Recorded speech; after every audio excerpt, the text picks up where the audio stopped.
Endobeso. Kugenda mu mukaaga tifama ekintu eky'omuziki. Endobeso. Kalugaleko Mutabani tulabe kyekiri olwaleero.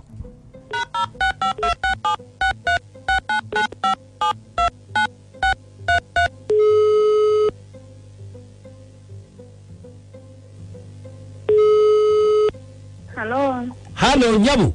Wange sebo. Nkulamusiza mukwano.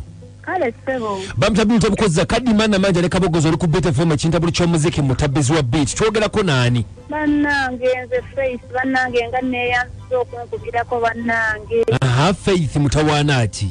Bannange nina obuzibu mukwano. Buzibu ki? Nali nina ew'omukyala gye nkola Madamu Jasi. Kati munne bwe nkola ewa Madamu Jasi awo nga nkolawo bwa house girl. Naye munnange yalina mutabani we munnange n'asaba omukwano. Nange nenzikiriza. Okay. Naye kati munnange bwe twetoloola nga twagalana naye nga byankukutunga Madamu tamanyi. Mpulira. Kati munne nagenda okulaba nga ndabika nfunye ku lubuto. Kati bwe nabeera n'olubuto naye lutandika okulabika. Mpulira. Madamu nangoba nengenda kati amanya nti olubuto lwa mutabani we Madamu nangoba nangamba sitangamu okulinnya mu luggya lwabwe. Nentambula nengenda n'olubuto nembonaabona n'olubuto paka Mukama lwannyambye nensumulukuka nenzaala omwana. Naye kati obuzibu bwe nnina bwe nsaba mu nnyambe. Ennyabo. Bwe mbakubira essimu tebagikwata kyokka omwana ndwalirira. Omwana talina buyambi.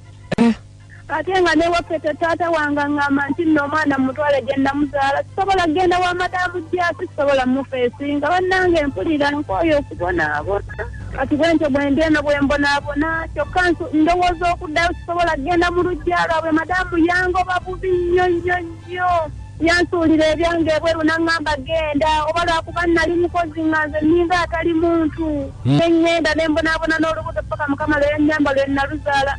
Naye omwana ndwalirira mpulira mirembe gimpeddeko bannange nsaba mu nnyambe. Kale eno enamba ya Madamu? Enamba ya Madamu gye mbasindikidde bwe mbakubira essimu tebagikwata. Nze nandyawo sikyafaananika mannaye musanfunnegayirireko Madamu ono mwana waabwe. Madamu yani? Madamu Jasi. Madamu Jasi. Kale katumukubireko tova ku Beat FM ekintabuli ky'omuziki tuwulire. Kale sebo neyanzifanya sebo. Wano ne bannange. Muyisenga bulungi oba abantu bana bakozi. Namanja Gugwe ogera Madamu Jasi. Agera naye Madamu Jasi oyo.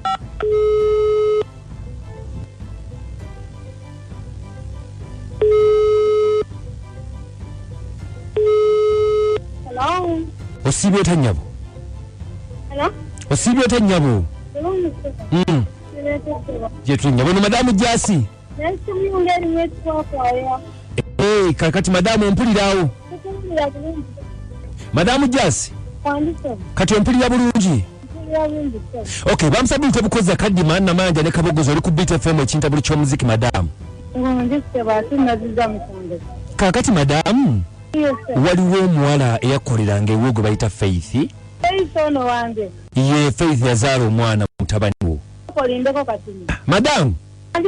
Nga Faith ayagala kujja ewaka.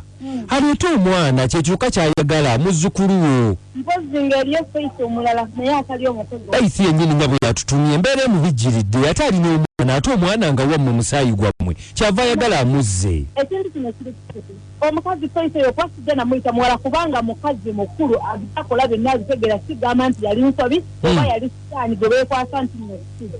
Omukazi oyo gwola namujja ewa yajja ng'azunga ng'akola ng'anoonya emirimu nemukwatibwa ekisa nemuwa omulimu era nga mukazi munnange. Ennyabo.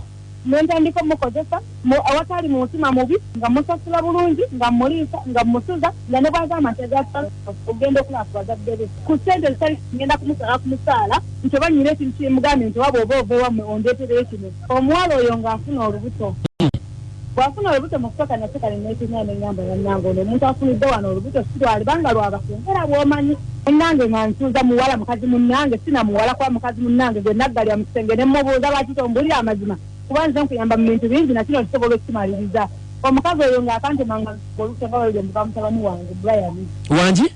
Olubuto nga ngamba bamutabani wange Brian kuba nina abaana babiri omuto omuwala ate n'omulenzi omukulu ali myaka 16 Brian. Omwana wange wa myaka 16 oyo omukazi namufunanga omwana wange wa myaka 10 bwe nawe ebigambo nga maze okumubuuza nanyinyonnyola enjiri zange ne ku mutwe nengamba bannange naye omwana wange ne mubuuza nti Brian kituufu Faith yayogera bituufu omwana n'atandika okunyinyonnyola ebigambo by'amalamu n'amaanyi nengamba nti Faith eyo gw'olaba kubanga nkyali luli eryo watusindikanga kusomera ne tukomawo mu luwummula omwana wange ng'akyali wa myaka 10 n'atandikawo okuŋŋamba mbu simanya nnyina ekirwadde simanya mbu nzige susu wange mulise ku susu we ajja kuwona ekirwadde nyabo nga omukozi yagamba mutabani wa Ayise susu we kuwe yawona ekirwadde omukyalo oyo Faith yagamba omwana wange nti Ayise susu we kuwe kakati wetwogerera omwana wange yamutandika ng'akyali muto awulidde ne mukama katonda okonga omwana wange tali infection ekyo kyo nti bajja mukama katonda oba omukazi oyo mukolewesa oba omuzimu oba omusambo ogwo oba omuzimu bannange ekyo nziire ekyo simayina kyakikolera bannange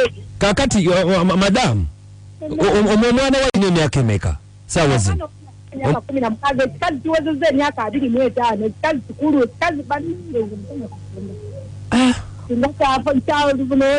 emmoroka ezikuba abantu abalina musango bano abantu abafa ebitutu kuba nange singa olumba olwo ekyonziza tikikyangu nedda madamu kakkana kakati omwana ono aba muzzukulu tugenda kukola tutya wange era yagala mukyonziira ekitego ekitalina magezi ekikazi ekikulu ekyekyaakunkonanga ngaobudde butakikabizera okutamira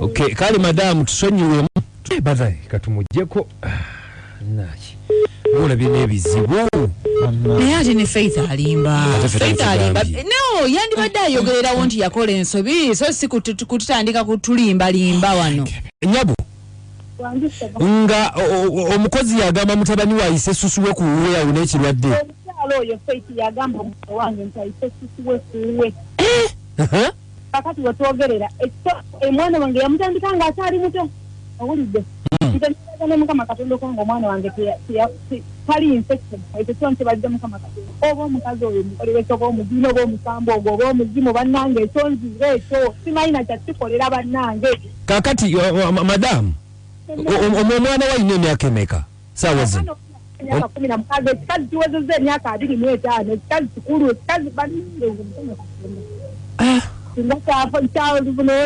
emmoroka ezikuba abantu abalina musango bano abantu abafa ebitutu kuba nange singa olumba olwo ekyonziza tikikyangu nedda madamu kakkana kakati omwana ono aba muzzukulu tugenda kukola tutya wange era yagala mukyonziira ekitego ekitalina magezi ekikazi ekikulu ekyekyaakunkonanga ngaobudde butakikabizera okutamira